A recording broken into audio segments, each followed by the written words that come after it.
সুপ্রিয় দর্শক, আসসালামু আলাইকুম রহমতুল্লাহ। আশা করি আপনারা সকলেই ভালো আছেন। চলুন আমরা জেনে নিই আল্লাহর কাছে সবচাইতে পছন্দনীয় আমল কোনটি। আল্লাহ তাআলার কাছে সবচাইতে পছন্দনীয় আমল সেটাই যেটা নিয়মিত করা হয়। আয়েশা রাদিয়াল্লাহু তাআলা আনহা থেকে বর্ণিত যে রাসূল সাল্লাল্লাহু আলাইহি ওয়াসাল্লাম একবার তার কাছে আসেন। তার নিকট এক মহিলা ছিলেন। রাসূল সাল্লাল্লাহু আলাইহি ওয়াসাল্লাম জিজ্ঞাসা করলেন, ইনি কে? আয়েশা রাদিয়াল্লাহু তাআলা আনহা উত্তর দিলেন, অমুক মহিলা। এই বলে তিনি তার নামাজ উল্লেখ করলেন। রাসূল সাল্লাল্লাহু আলাইহি ওয়াসাল্লাম বললেন, থামো, তোমরা যতটুকু সামর্থ্য রাখো ততটুকুই তোমাদের করা উচিত।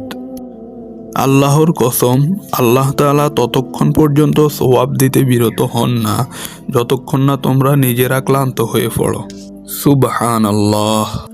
আল্লাহর কাছে পছন্দনীয় আমল সেটাই যা আমলকারী নিয়মিত আদায় করে থাকে।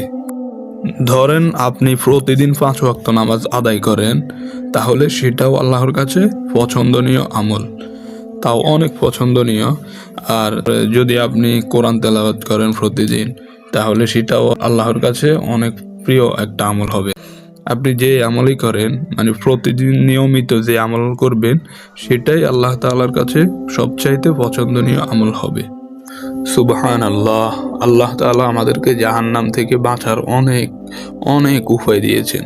আমরা শুধু আল্লাহর নিকট তওবা প্রার্থনা করব আর বেশি বেশি ইস্তেগফার করব। দর্শক সবাইকে আসসালামু আলাইকুম ওয়া রাহমাতুল্লাহ।